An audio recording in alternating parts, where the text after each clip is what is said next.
If you're facing the classic small business owner issues where you're wearing all of the hats from being the tutor, the content writer, the marketer, the bookkeeper, and the list goes on, this video is for you because I'm going to share with you how I went from being the solo tutor doing all of the tutoring myself in my business to growing a business where I was making $50,000 months with a team of over 30 tutors, and we looked after over 200 students privately. The best news is that majority of this was passive income for me because I had extracted myself out of the business over the years to the point where somebody else was willing to purchase my business for multiple six figures because they liked the fact that they could buy it and just have it run by itself. So today I'm going to share with you 3 core features that got me to that $50,000 mark. We're going to cover pricing, marketing, and operations. First, pricing. To get to that $50,000 month point, most of the businesses I see take a couple of years at least to get there. Let's talk about value-based pricing. So rather than you charging for an hourly rate, as you scale your business, you don't want to just sell your business based on hourly rates.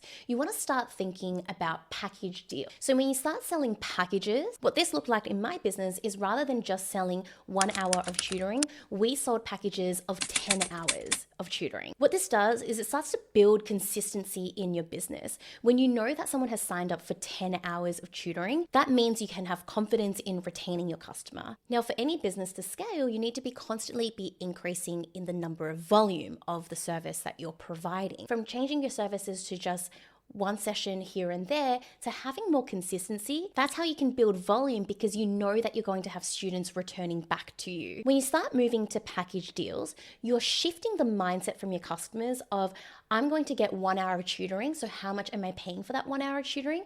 To, what am I getting out of this package? And that's where you have a lot more creativity and freedom to charge what you want.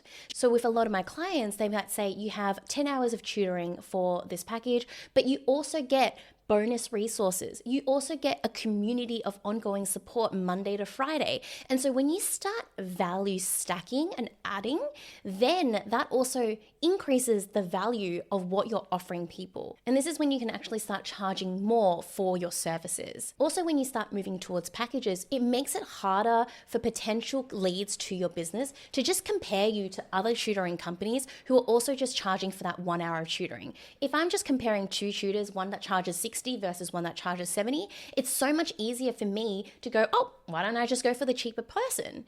But if you're creating value-based deals, then they're realizing, hang on a minute, it's not just as simple as comparing 60 versus 70. It's this person is charging 60, this person's charging 70, this person's charging 90, but here is everything else that they're including, and it feels so much more comprehensive and holistic for my learning. So make this shift towards value-based pricing as you scale your business. The second half of this is that as your business grows throughout the year, you need to be comfortable with increasing your prices. In the ideal world, we don't have to increase our prices ever, but because of the economy, the way things work, unfortunately, expenses do increase. And so as a result, we typically need to increase our prices and pass that on to our customers. I know it can be really uncomfortable increasing prices, but unfortunately, if you don't increase your prices, what this means is that eventually your business will no longer be as sustainable and scalable, especially if you don't have any profits in your business. So when I was scaling my business, I felt extremely uncomfortable increasing my prices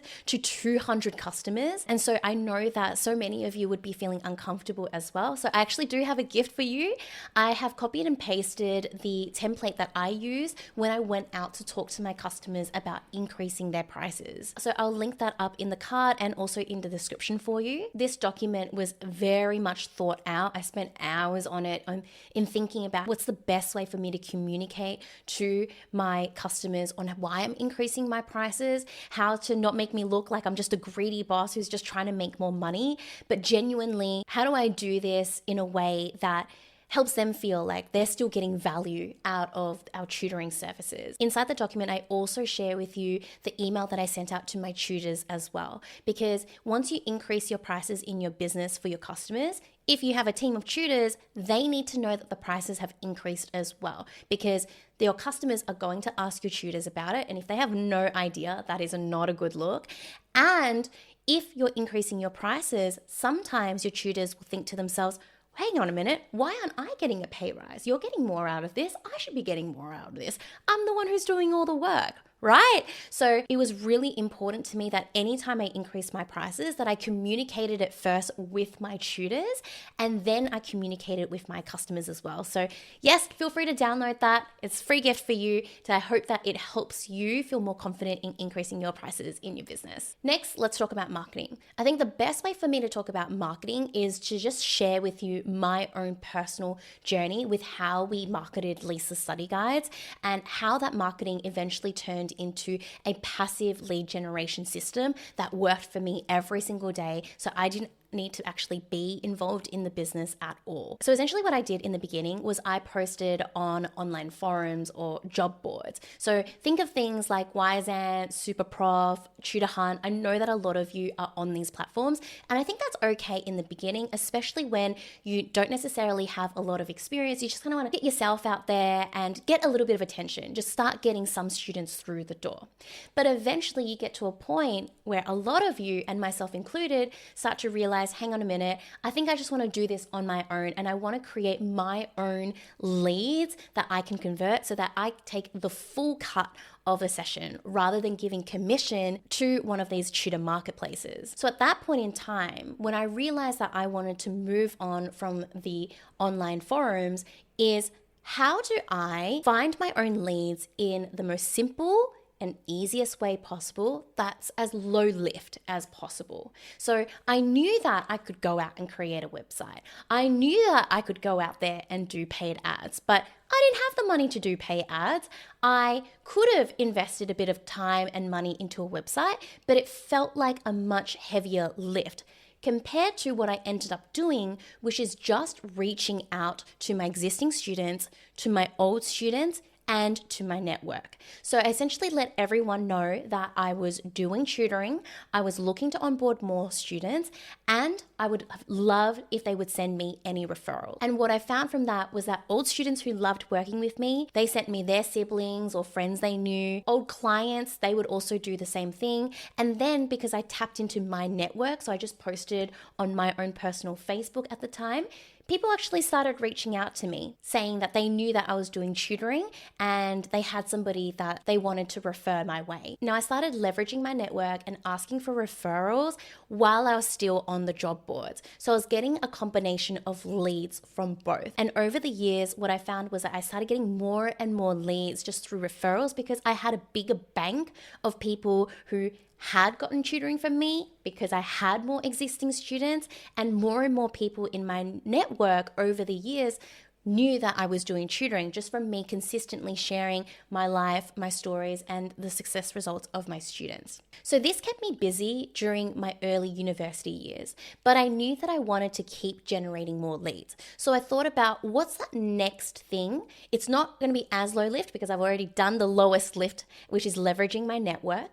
But what's the next thing I can try to tap into that is interesting to me? I'm actually going to be disciplined enough to follow through with it, because that is key. Because if you're not keen on it, then you're not going to do it. And what's a good way for me to start generating leads passively rather than actively reaching out to people? And so at that time, I thought that starting up a blog would be a really good idea. So essentially, I started up the website VC Study Guides, and I started publishing blogs. I published blogs once a week, I believe, or maybe once a month at that time.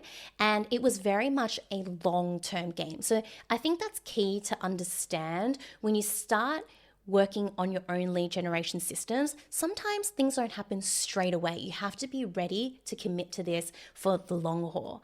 And so with my blogging, for honestly the first year or so, not too much happened. But eventually, as Google recognized my website, as it started ranking my website with search engine optimization, and for particular keywords, what that meant was my blogs themselves started ranking for particular searches that people were making. And so people would end up on my website, and then as they absorbed the content, they got benefit from it, they got value, they then would go onto other tabs on my website and find out more about me, and they'd realize that I did private tutoring. So slowly, I actually started to get leads coming through my website.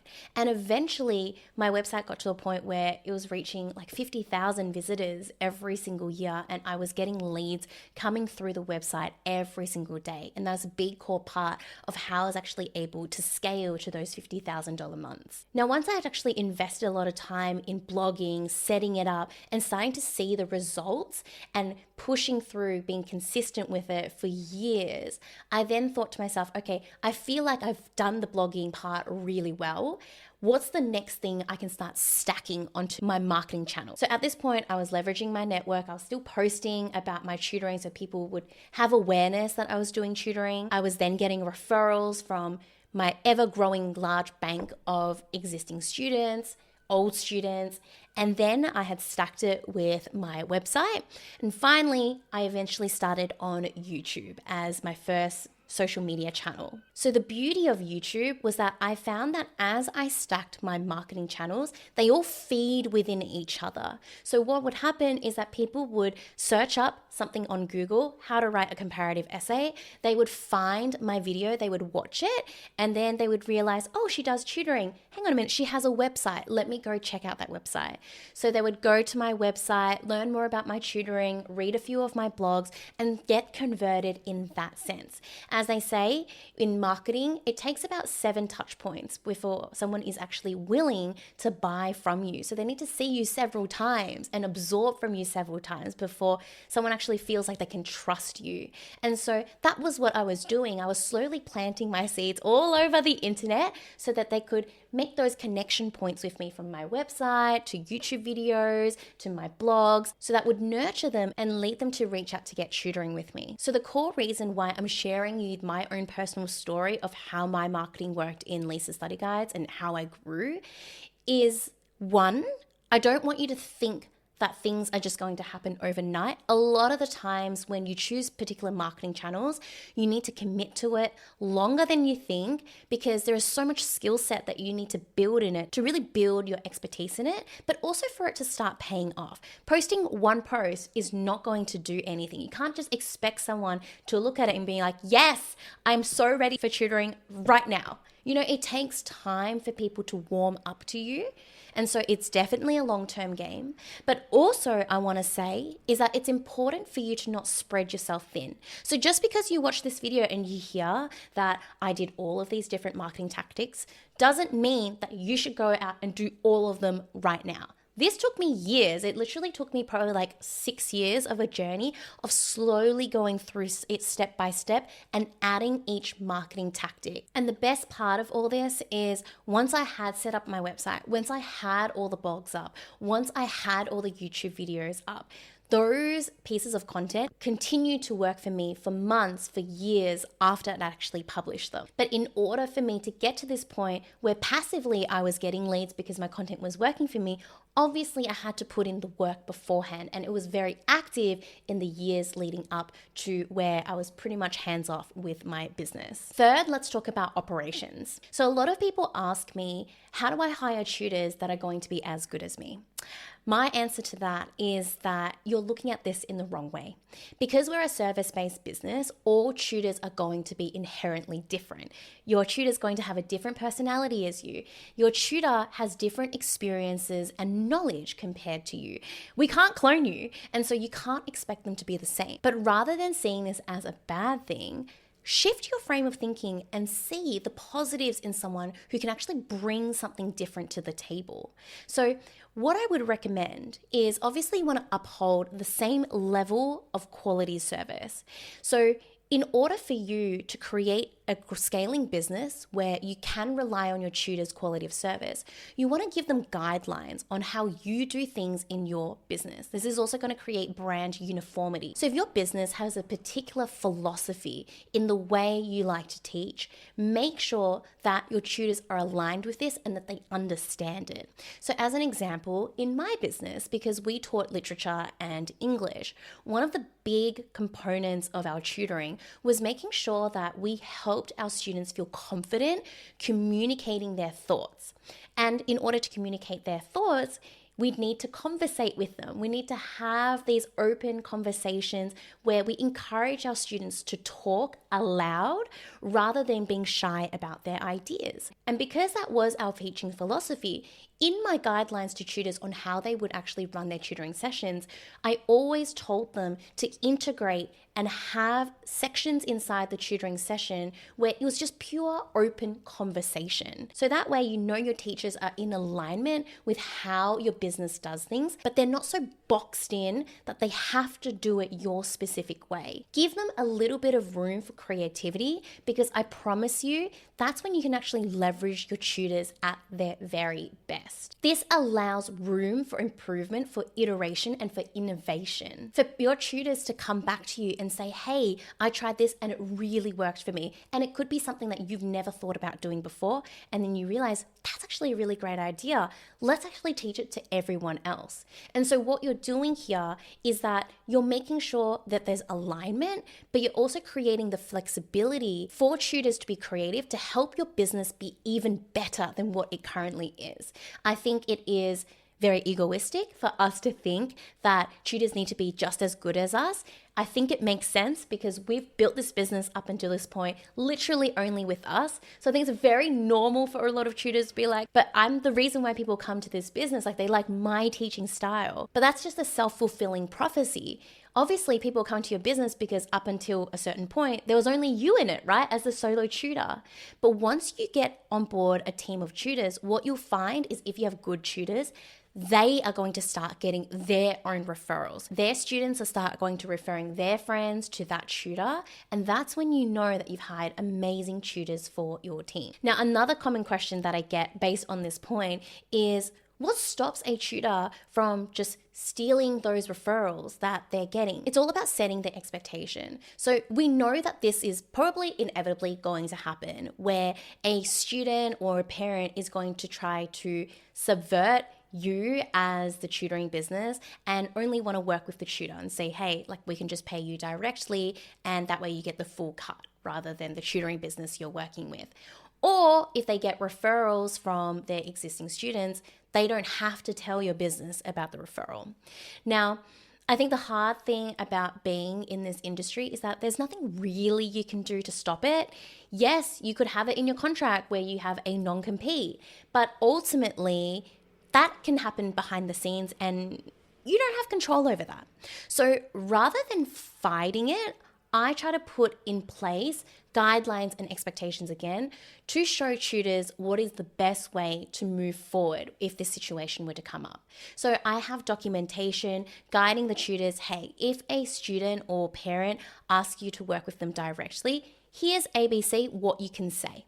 And so just by showing them that document, it shows them that you are aware that something like this can happen. But the other part of this is that inside that document, you can remind them of all of the benefits they get from actually working with you and your business. So because they work with you, you do a lot of the administrative load for them, charging for the lesson, following up overdue invoices, giving them resources, giving them training. And so I would really emphasize on the benefits they get from your company to remind them that they are rewarded for their loyalty. And what I found interestingly and almost unbelievably is that when I had these situations with certain tutors, they would actually come to me and say, hey, Lisa, this is like really awkward, but I have had a parent come to me and say that they want to work with me directly.